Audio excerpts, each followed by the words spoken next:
রাধে রাধে। সবার পুজোর বাজারে কি কমপ্লিট হয়ে গেল, না কেউ কেউ শুরু করেছো আমার মতোই? তো আমিও কিন্তু কয়েকদিন আগে চলে গেছিলাম শপিং করতে। তো এখানে প্রথমে চলে এসেছি বাবানের জন্য কিছু জামা কাপড় নিতে। তারপরে কিন্তু আমাদের সবার শাড়ি নেওয়া হয়ে গেছে, আমার মামুনির মায়ের। আর এখন চলে এসেছি শ্রীলেদার্সে।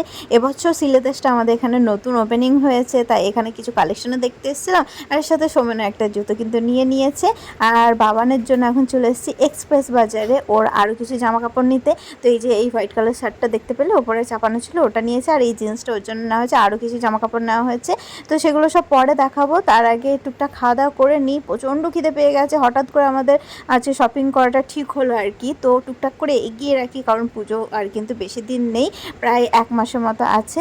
আর এখন আমরা কেক খেয়ে নিয়েছি, আর লাড্ডুর জন্য এখান থেকে একটা খুব সুন্দর একটা বিস্কুট নিয়েছি। আর এই দোকানের সমস্ত জিনিস কিন্তু ভেজ। তো চলো আজকে আমরা টাটা, রাধে রাধে।